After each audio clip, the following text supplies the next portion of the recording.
Chapter 10 surveys the most diverse set of institutions in California politics, local government. Thousands of local governments in California can be grouped into 5 types: counties, cities, special districts, school districts, and regional governments. This chapter considers the idea of community and the functions of local government in those communities. As you can see, California has a wide spectrum of local governments: 58 counties, 482 cities, more than 3,800 special districts, more than 1,000 school districts, as well as regional governments. California's communities are vivid expressions of culturally pluralistic and differentiated government, and the struggle for power and control between individuals and groups and communities is constant. Local governments in California perform 3 important functions: providing services, socializing community members, and managing conflict. Local government provides various goods and services to residents, including education, garbage disposal, water, sanitation, building inspection, law enforcement, and fire protection. In addition to its services, local governments provide varying degrees of personal attention to community residents, and most newcomers are assimilated in the local society. One of the most important functions of local government is managing conflict among people and groups. Some conflicts are essentially arguments over policy, such as service complaints, land use controversies, and budget allocations. Others reflect deep-seated social and cultural divisions in a community among racial and ethnic groups, rich and poor, homeowners and renters, newcomers and old-timers. Despite expectations that local government should provide all 3 functions, California communities are limited in doing so. 3 limits discussed here are the privatization of development, state power, and the myth of apolitical politics. On the privatization of development, historically, California communities were regarded as economic entities, and the growth of these places was dictated by a tradition of private economic transactions. Because many local governments have continued this traditional role, they have remained largely ineffective in controlling private interest when public and private interests clash. State power, one of the most important concepts to remember, is Dillon's rule. Municipal governments derive their powers and rights wholly from the states, that states dominate local governments. Final limit on local self-government in California is the enduring assumption that party politics corrupts government. Now let's talk about the shape of California counties. They have remained fixed since about 1907. That's because local political cultures have developed and calcified. Each county has its own identity. Elections are countywide in scope, keeping those county boundaries intact, and the startup cost for a new county would be extremely high. The result is we've seen tremendous differences between modern California counties. For instance, San Bernardino County has 20,000 square miles. It's 200 times larger than San Francisco County. LA County has 89 cities and 10 million residents. Alpine has 1,200 people and no cities. Let's spend a moment on the shape of county government. There are 2 types: general law and charter counties. In California, 44 general law counties follow state law relative to the number and duties of elected officials. 14 charter counties are governed by a constitution-like document called the Charter. It replaces some general laws regarding elections, compensation, power, and duties. Most of the charter counties are urban. Who governs counties? Each county is governed by a board of supervisors, usually a 5-member body whose members serve 4-year terms. Boards adopt budgets, determine some service levels, and make numerous decisions affecting unincorporated areas. The most contentious policy issues often surround land use.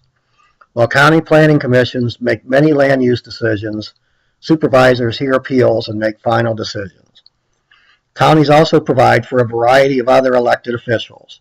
Together, they are California's local version of the plural executive that was described in Chapter 8.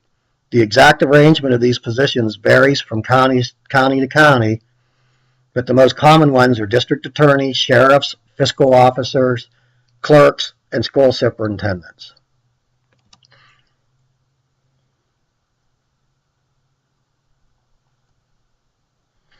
District attorneys are what's called the people's lawyer. They are elected, and although their duties are not limited to criminal prosecutions, such prosecutions are their most essential functions.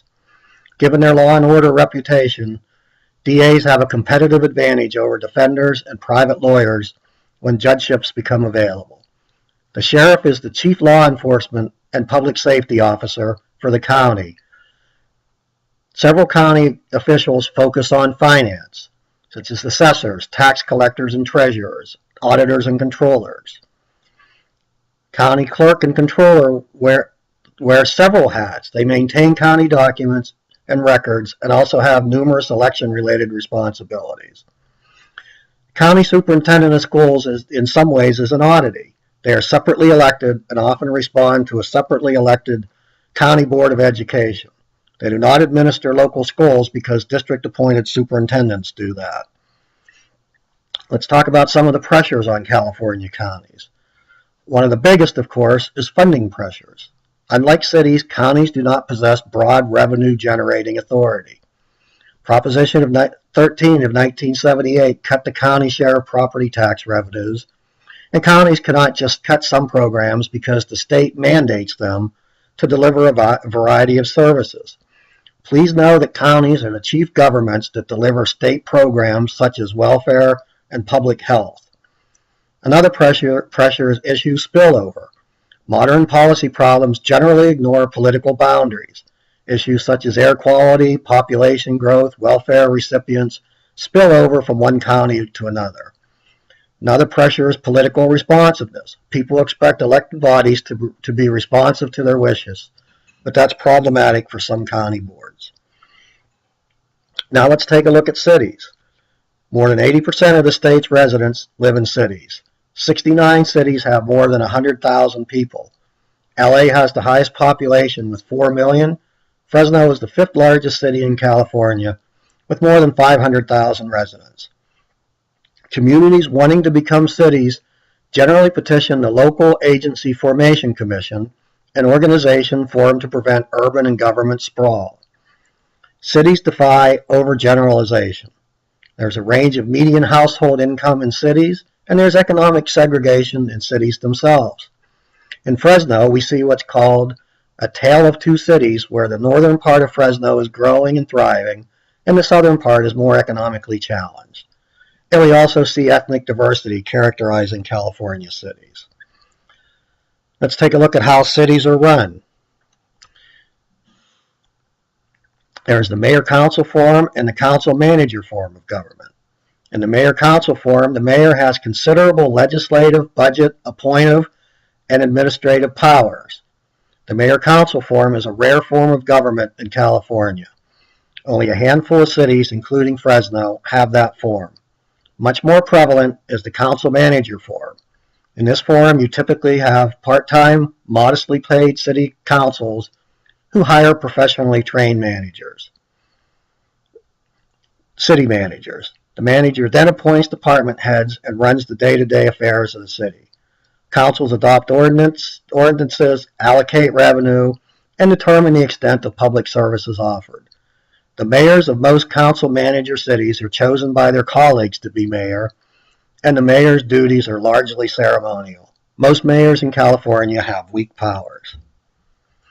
We see an uneasy relationship between cities and counties. Cities have fewer policy responsibilities mandated by the state, such as welfare, jails, and public health.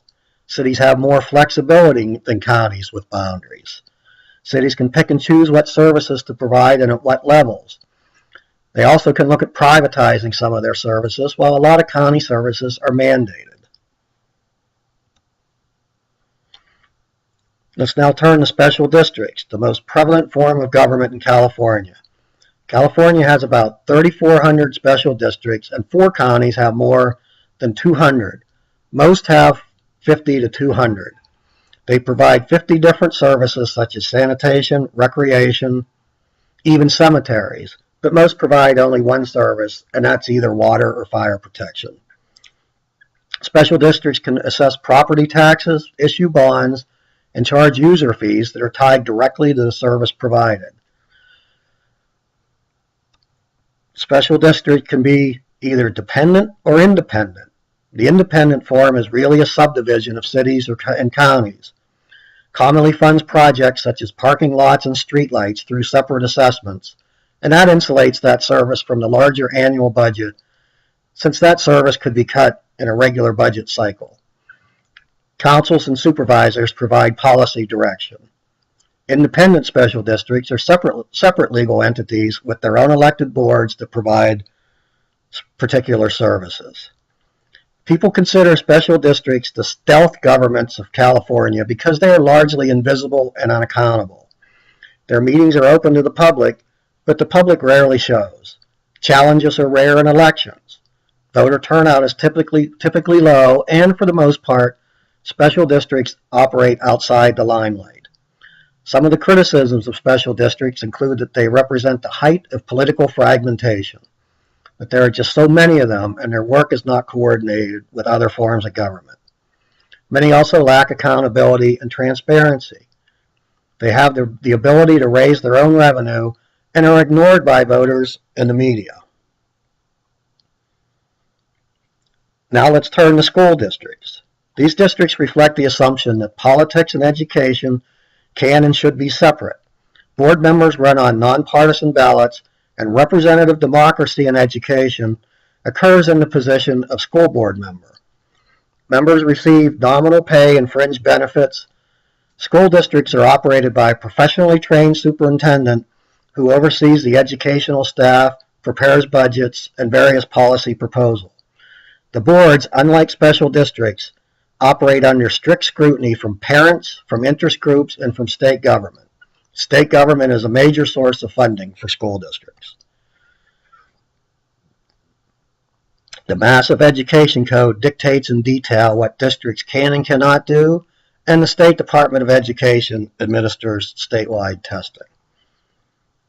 Here are some of the challenges and what school districts face in the future. School districts will see enrollments growing and financial challenges mounting. Education policy will continue to be a battleground involving ethnic, religious, and ideological groups. Districts are going to be asked to cope with a host of special phenomena: divorce, juvenile delinquency, drug abuse, inattentive parents. They also be asked to respond to growing school-age population, parent demands for greater choice, state expectations for reform, and ethnic diversity and local conflict. Finally, we'll look at regional governments. There are two models of regional government: coordination and regulation. Coordination is what you generally see through what's known as councils of government. There are 35 of them in the state that are regional planning agencies. They are generally comprised of city council members and county supervisors. They draw up long-range plans for transportation, growth management, hazardous waste management, and air quality. In the regulation model, these organizations have the power to write and enforce various rules. Regional governments are at a crossroads right now. There are contrary political forces at play. Some government officials and business leaders want to strengthen or require regional approaches to regional problems. But on the other hand, there's pressure to empower grassroots groups in dealing with issues. Please use this lecture, as well as other information in your course documents folder, to prepare for your weekly quiz. Good luck.